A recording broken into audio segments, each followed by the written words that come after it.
So I'll switch over to Grackle. This one is probably a little bit newer for people because I'm not sure how long we've had it, but it's not as commonly known as perhaps Read and Write is. So you already have Grackle. You don't have to do anything. Up in add-ons, you will see it says Grackle Docs. So what Grackle does is it looks over your document. It works for Google Docs, Google Slides, and Google Sheets.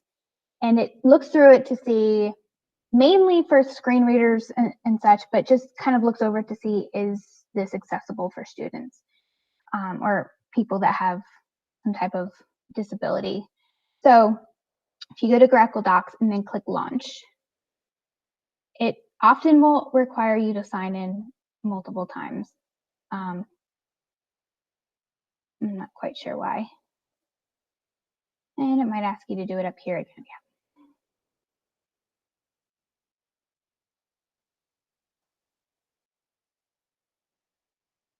Yeah. Okay. So then what it does is you'll see this whole bar over here. You want to see as many of those lovely green checks as possible. Orange is okay. Red's not good. So red means that that is a major accessibility issue. Orange means, well, we recommend that you fix this, but it's not necessarily a must-do kind of thing. There's actually accessibility laws, and I'm blanking on the name of the set of laws at the moment. So this kind of follows along with that. Red means it's kind of pinging against what the accessibility laws say should be kind of in place to make things accessible. So the cool thing is about this is as you click through each problem, it will tell you what the problem is and even gives you an option to edit it over here. I will give you a little snafu that we've recently discovered. The templates that were shared with you all, this is one of them. I just this morning copied it to my drive from the website. It's not, as you can see, it's not accessible. But I promise you, when EdTech put them up, they were accessible. Apparently they are in talks with Grackle to find out what's happening. Somehow in the make a copy process, some of these changes that are being made are not sticking. They're not major things. It just means that every time you make a copy, if you use it, make a template, make a copy, you may have to make some of the same things, like fix the same things. We are discovering though that when you make the changes, you can use the bar over here to click edit, and it'll walk you through. Like I could just click use Google Doc name, boom, it's fixed. However, if you actually go over here to what the issue is, which is this lesson title here, it wants me to make that the title. But if you go up here to your normal text and actually call it a title, it will keep that change. So if you make the changes, as many of them as you can within the document here and not use the cheat sheet over here, it will keep your changes. I know that might seem a little confusing, and I can try to explain better later. And then, like I said, if you go through these, apparently all have our images are already tagged, which is perfect. So here's another big one that comes through, and we don't think about these things, is when the screen reader is reading over things, how does somebody who, say, has a visual impairment and may not be able to see the screen at all or very limited know that there's a flag there? Well, they don't, unless their screen reader will tell them that there's a flag there. But if there's no tag on that photo, then they don't know what that picture is. It may tell them that there's a picture there, but they don't know what that is. These pictures, it's not a big deal. These are not vital to the document itself. It's not important. It's not part of the document that little tag flag there says pink flag, or it's not part of the instruction.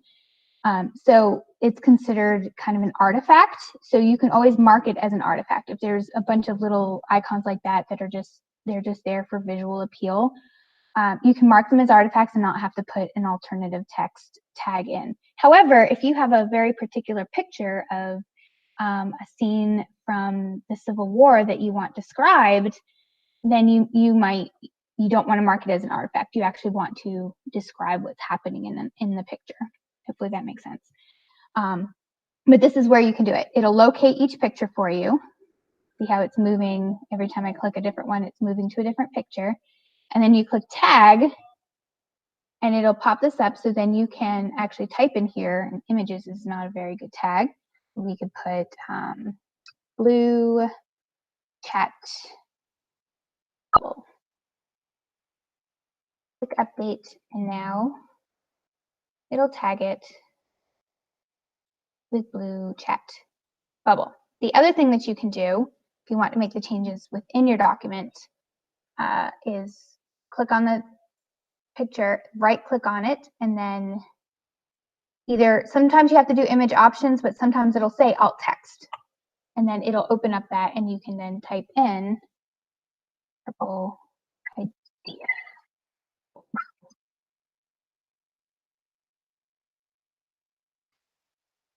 Screen reader's reading, it'll describe what's happening in the picture.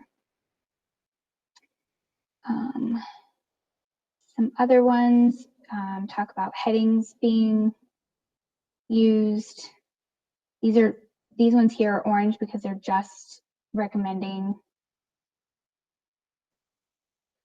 that you use actual headings.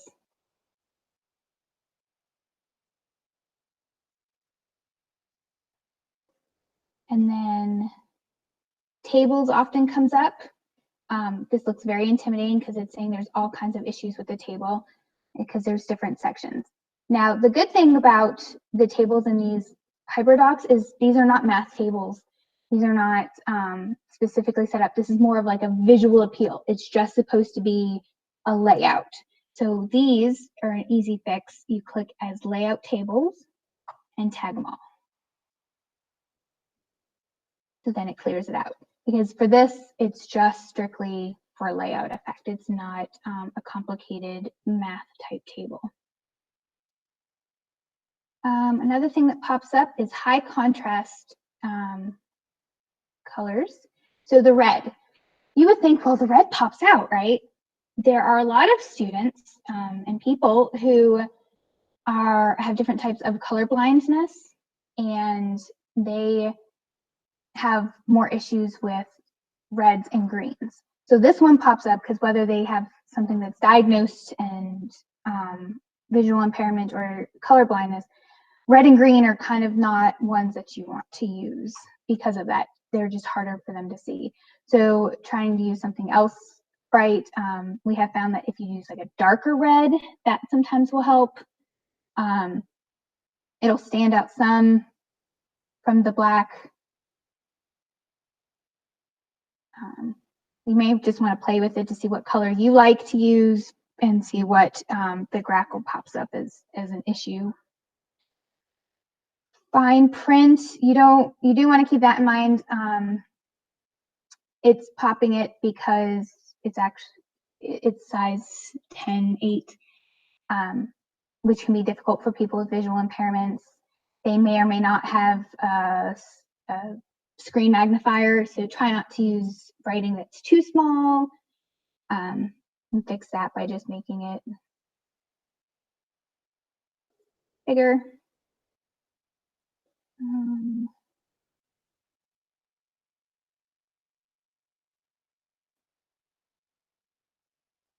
That is a title.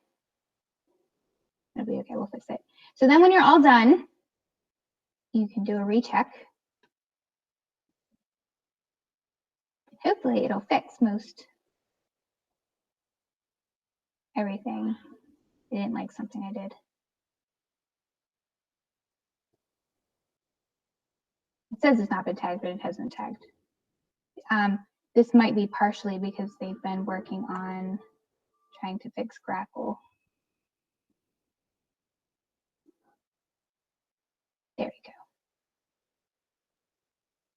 And we pass. Everything cleared out, except for the orange, which that's okay. You can also export this to a PDF. So if you're uploading PDFs instead of Google Docs, it'll automatically export it to a PDF. Document structure, just kind of, this isn't anything that you have to majorly concern yourself with. This is if how the screen reader reads it. So the screen reader would start with the title, then it'll go to the paragraph under the title, then it'll go through each section of the table.